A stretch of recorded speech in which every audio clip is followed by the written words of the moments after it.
Bonjour à toutes et à tous et bienvenue dans Actuel. Au sommaire de ce numéro, aux États-Unis, alors que l'avortement est légal depuis 1973, conservateurs et religieux tentent de restreindre son accès. Reportage dans la dernière clinique pratiquant l'IVG dans l'État du Mississippi. Manifestation de masse en Espagne où un juge a rejeté une accusation de viol collectif pour retenir la qualification d'abus sexuel. L'affaire dite de la meute continue à faire des vagues et met la pression sur le ministre de la Justice. Décryptage avec Ingrid Terwatt de Courrier International. Et enfin au Nigeria, pour lutter contre les stéréotypes de genre, la dramaturge Ifeoma Fafunwa propose une série de monologues de femmes. Sa pièce Hear Word commence à tourner à l'étranger. Mais pour commencer, direction Jackson dans le Mississippi. C'est là que résiste la dernière clinique pratiquant l'IVG dans cet état très conservateur. Face au harcèlement, aucun médecin local n'accepte d'y travailler et il faut en faire venir de loin. Du coup, les avortements ne se pratiquent que 2 jours et demi par semaine. Regardez. À Jackson, dans le Mississippi, on l'appelle la Maison Rose. C'est la dernière clinique de l'État à pratiquer des avortements. Devant, ces militants anti-IVG ont bien l'intention de convaincre les patientes de renoncer à leur choix.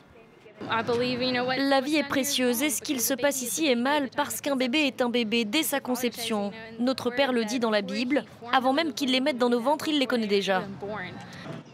Ici, des bénévoles escortent les patientes pour éviter les militants trop insistants. La musique masque les voix des activistes qui parlent aux patientes depuis la rue. Venez avec moi, je vous emmène au centre pour les choix de grossesse. Ils ont de belles options pour la vie. Il n'est pas trop tard pour changer d'avis. Il les incite ouvertement à aller dans ce centre anti-avortement judicieusement installé sur le trottoir d'en face. La clinique pratique environ 200 avortements par mois. Ils n'ont lieu que 2 jours et demi par semaine car il faut faire venir des médecins d'autres États. Face au harcèlement, aucun médecin local n'accepte de les pratiquer. Le Mississippi, extrêmement religieux, accumule les restrictions pour rendre l'accès à l'avortement quasi impossible.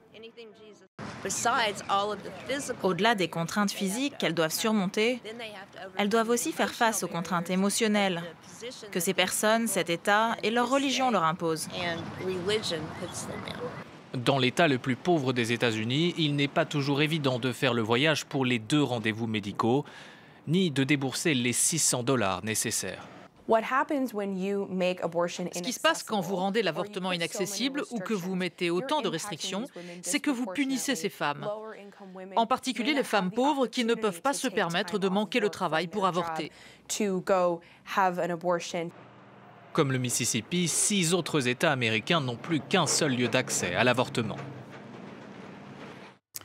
En Espagne, l'affaire dite de la meute continue à provoquer des vagues d'indignation. La meute, c'est le surnom que s'étaient donné 5 hommes accusés de viol en réunion pendant les fêtes de Pampelune. Ils n'ont finalement été jugés coupables que d'abus sexuels et condamnés à 9 ans de prison contre 22 requis par l'accusation. Outrés, des centaines de milliers d'Espagnols sont allés manifester. Ingrid Terwatt, bonjour. Bonjour. Merci d'être avec nous. Alors, cette affaire, vous y revenez dans Courrier International. On va parler de cette indignation collective. Mais avant ça, est-ce que vous pouvez nous rappeler les faits exactement ? Il s'agit de 5 hommes qui, vous l'avez dit, se surnomment eux-mêmes la meute. C'est le nom du groupe WhatsApp qu'ils avaient créé, dans lequel ils commentaient leurs crimes. Ce qui s'est passé, c'est que pendant les fêtes de Pampelune, ils ont violé tour à tour et en même temps une jeune femme de 18 ans qui n'a visiblement pas opposé de résistance immédiate. Et c'est là justement un petit peu le nœud de la question. Cette femme a été filmée par ses agresseurs et la vidéo a été mise en ligne. Et elle circule maintenant, on l'a vu, et ce qu'on voit est clairement un viol. Et un viol avec des circonstances aggravantes en plus, parce qu'en réunion. La victime était dans un état de choc. De sidération, ce qu'on appelle. De sidération. Parce qu'elle ne s'est pas battue, le juge a estimé que ce n'était pas un viol. Ça pose évidemment un problème. L'Espagne entière est choquée, terriblement choquée. Il y a eu des manifestations à Pampelune, à Madrid, devant le tribunal, une pétition qui a rassemblé plus de 1 million de signatures, 1,2 million aux dernières nouvelles, pour demander notamment la démission du ministre de la Justice, parce que l'affaire elle est exemplaire, mais va bien au-delà d'un cas. Parce qu'à travers ce cas-là, ce que les manifestantes veulent dénoncer, c'est cette culture d'oppression extrême liée au patriarcat et à la culture du viol. Alors, ce qui est intéressant en Espagne, c'est que cette indignation de masse touche vraiment toutes les classes de la population, tous les âges. C'est un mouvement véritablement qui concerne tout le monde. Tous les titres de la presse progressiste, la presse conservatrice, tout le monde a fait sa une sur ces événements en s'indignant de la décision de justice, d'une part. D'autre part, il y a un mot d'ordre, un peu un slogan qui a été adopté un peu par tout le monde, c'est « Sœur, nous te croyons ». Nous te croyons, moi je te crois. Et cette phrase, moi je te crois, elle a été lancée comme ça par des carmélites qui ont dit, voilà, nous avons fait vœu de silence, nous sommes cloîtrés, mais c'est notre choix. Et c'est pas parce qu'on se tait qu'on n'est pas victime de violence. C'est pas parce qu'on s'est tu quand on s'est fait violer qu'on ne s'est pas fait violer. Et elles finissent leur message qu'elles ont posté sur les réseaux sociaux par « Sœur, moi je te crois ». C'est devenu le slogan de l'Espagne. C'est devenu le slogan de l'Espagne et d'autres slogans également, No es no, qu'on retrouve et donc une histoire qu'on va continuer à suivre certainement avec notre correspondante à Madrid. Alors un autre sujet très actuel et à découvrir cette semaine dans Courrier International, c'est un article qui revient sur la série The Handmaid's Tale, une série qui a été auréolée par 8 prix aux Emmy Awards l'an dernier. La saison 2 vient de reprendre aux États-Unis et ça décrit un monde extrêmement sexiste, extrêmement brutal. Et ce qui est incroyable avec cette série, c'est non seulement elle est très bien faite, très bien jouée, etc., mais c'est ce que remarque toute la presse américaine, c'est une dystopie très réaliste. Et c'est ça qui met tout le monde mal à l'aise. C'est pas juste l'extrême violence. Une contradiction, une dystopie. Exactement. Réaliste. Mais en fait, le glissement entre notre monde à nous, aujourd'hui en 2018, et le monde dans un futur proche de cette série est plausible. Et ce glissement plausible, surtout à l'ère de Trump, à l'ère de cette culture du viol, Weinstein, etc., fait très peur. Un monde où finalement les femmes sont enfermées, où on essaie de les mettre sous contrôle, c'est ça ? Où leur corps ne leur appartient pas et est au service d'un club très restreint d'hommes blancs riches qui ont le pouvoir. Donc voilà, retrouvez aussi dans Courrier International pour plus de précisions. Merci beaucoup Ingrid Tawat d'avoir été avec nous.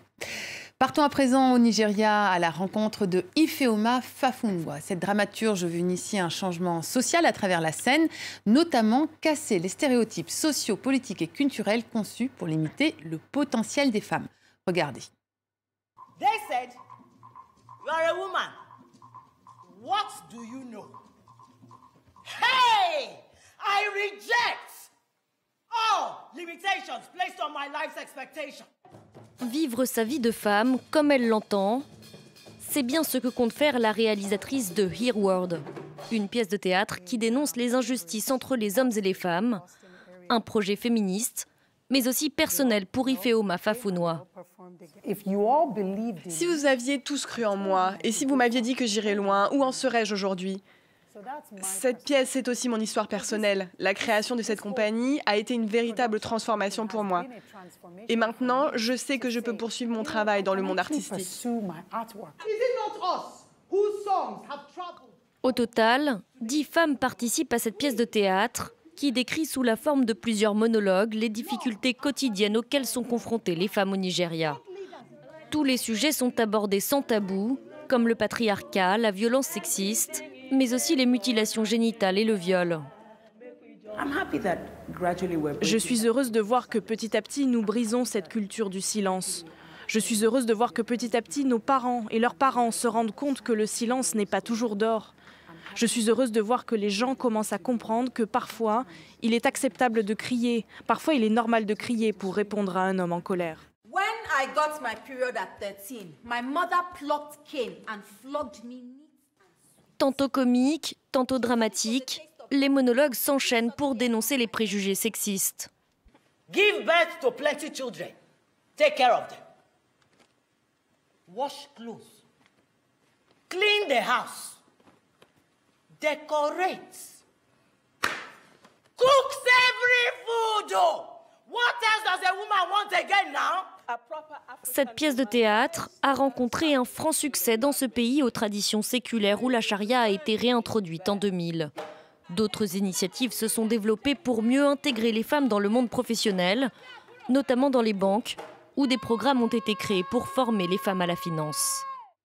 Voilà, c'est la fin de cette émission. Merci à toutes et à tous de l'avoir suivi. Vous pouvez nous retrouver et réagir sur nos réseaux sociaux. À très vite sur la toile. Et avant de nous quitter, un mot pour vous signaler la sortie dans les salles en France de My Pure Land, un film pakistanais qui raconte comment une jeune femme prend les armes pour défendre l'héritage et la terre de son père.